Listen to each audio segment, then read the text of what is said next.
Assalamualaikum warahmatullahi wabarakatuh. Ashama akkam jirtu hordoftoota chaanalii YouTube Abdul App. Gaaffii irra caalaan keessan na gaafataa jirtan haala kamiin Facebook page maqaa isaa jijjiiruu dandeenya ka jedhu namoota baay'eetu na gaafataa turtan. Facebook page aappii Facebook irraa yeroo isin jijjiiruudha jettan isiniif hin banu isin rakkisa. Namoonni baay'een egaa aappii Facebook irraa yeroo maqaa Facebook page jijjiiruudha jettan isin didaa jechuudha. Haala kamiin sirreessuu dandeenya ka jedhu bal'inaan waliin ilaalla. Obboleeyyan haaraa taatan video kana daawwataa subscribe ka jedhu kun gurraacha'ee jira taanaan subscribe gurraacha'ee jiru kana irra tuquu hin dagatina. Subscribe gochuu hin dagatina. Akkasuma laayikiin sakandii xiqqoo isinitti fudhata.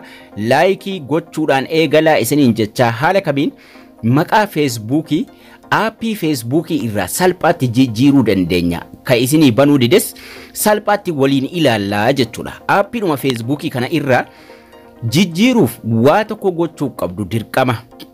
Sanaan ala aappii Facebookii irra jijjiiruu hin dandeessanuu jechuudha. Sana waliin ilaalla.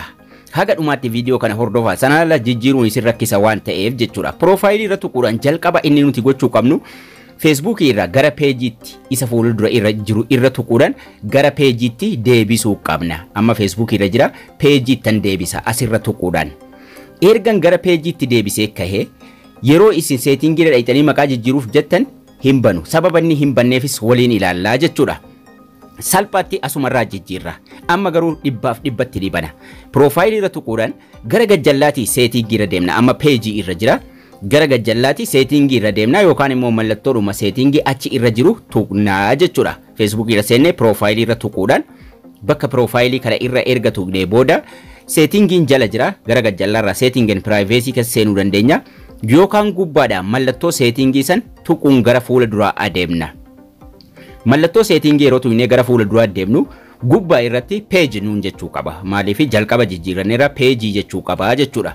Page seetingii irra kan nuti adeemuu qabnu. Inni jalaa Facebookiidha switchiin ka gubbaa fayyadamnaa jechuudha. Page setting ka jiru kanarra tuqnee gara fuula duraa adeemna. Gara fuula itti aanutti darbina. Egaa maqaa Facebookii page jijjiiruuf egaa page setting irra tuqnee gara fuula itti aanuu darbina jechuudha. Yeroo gara fuula itti aanuu darbinu haala kanaan nu baasa name jedhee name jalatti maqaa page keenyaa nuuf kaha. Setting page jala jirra. Name kan jedhu sanarra tuqaa jechuudha. Tuqeen gara fuula duraa adeema. Name jedhee maqaa page kiyyaa kaha isarra tuqeen gara fuula itti aanutti gara page itti aanutti darbina jechuudha. Page itti aanu kana amma waan isinitti agarsiisu kana yoon sirreessine bakka maqaa irraa jijjiiran isiniif hin banu.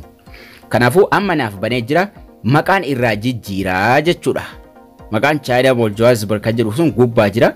Irra tuqeen nin gabaabsaa yoon barbaade yoon fedhe immoo maqaa biraattan deebisaa jechuudha.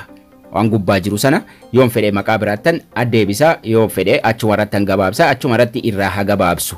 Waaniif isinitti agarsiisuuf waan ta'eef ka dheeratee jiru kana irraa gabaabseen xiqqeessee barreessa. Ergan maqaa sana edit godhadhee ka'e bultii torbaan boodan kan biraa jijjiiruu danda'a. Bultii torba keessatti deebi'ee jijjiiruu akka hin dandeenye jalatti naaf ibsa. Review changes ka jedhu tuqanna amma. Erga maqaa peejii keenyaa jijjiirree kaane review changes ka jedhu jala jira. Review changes ka jedhu sana tuqne fuula itti aanutti darbinaa jechuudha. Review changes ka jedhu kana tuqannee gara fuula itti aanutti darbina. Fuula itti aanu kana irratti maqaa isa jalqabaatiif maqaa isa nuti jijjiiraa jirru nutti agarsiisa. Current page name ka duraa akkasuma new isa haaraa immoo nutti agarsiisa jechuudha. Kana jijjiiruuf dirqama wanni nuti gochuu qabnu maali? Passwordii Facebookii keenya itti galchinaa jechuudha. Save gochuuf maqaa jijjiirre kana save akkani ta'uuf passwordii itti galchuun dirqama jechuudha. Passwordii Facebook keenya itti galchina. Yoo passwordii irraanfattanis rakkina hin qabu akkamitti akkasin argattan isinitti agarsiisa.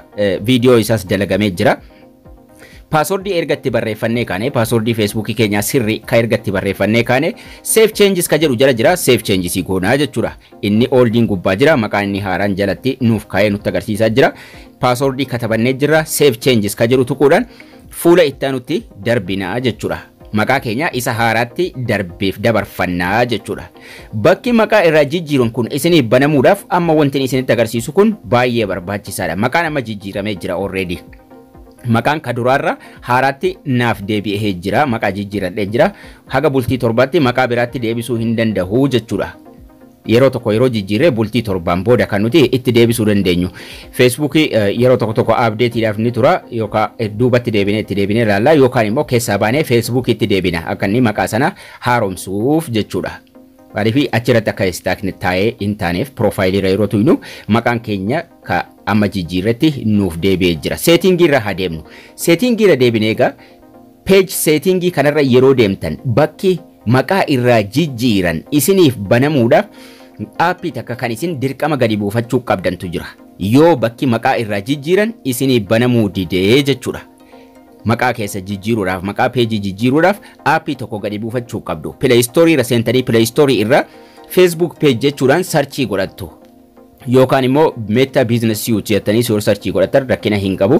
Aappii Facebook page gadi buufachuu qabdu dirqama jalqabaa jechuudha. Facebook page jettanii yeroo isin sarchii gootan haala kanaa isinii baasa. Meta Business Suite jedhee isiniif fida. Isa kana aappii isa kana gadi buufattu jechuudha jalqaba. Bakki maqaa irraa jijjiiran isiniif banamuudhaaf yoo isin rakkise akkanuma isinii banamnaan baay'ee bareeda. Meta Business Suite kana gadi buufachuudhaan jalqaba peejii keessanii wajjin walitti connect gootu. Yeroo isin peejii keessanii wajjin walitti connect gootan sanaan booda gara Facebook seenuudhaan gara Facebook deemuudhaan salphaatti bakki maqaa irraa jijjiiran sun isiniif banamaa jechuudha. Osoo aappii kana gadi hin buufatin garuu bakki sun isinii banamuu hin danda'u. Yoo akka carraa ta'e paaswordii irraanfattan chaanaalii kiyya jala seenuudhaan salphaatti pileeylistii jala seentanii barnoota Facebook jala argachuu dandeessu. Mata dureelee as jala jiran keessa pileeylistii ka jedhu kun ni jira. Pileeylistii kana jala seentanii barnoota Facebook jedhee bakka tokkotti hidhamee jira. Barnoota Facebook kana jala seentanii salphaatti akkaataa paaswordii dagattan itti sirreeffattan salphaatti achi jala argachuu dandeessu jechuudha. So haala salphaa ta'e walumaa galatti haala kanaan maqaa peejii Facebook keessanii jijjiirrachuu dandeessu jechuudha. Sanaan ala isinii banuu hin danda'u. Barnoonni keenyas kana fakkaata. Akkasiin irraa barattan abdii guddaan qaba. Haga barnoota kutaa itti aanu walitti deebinutti turtii gaarii nagayaan tura.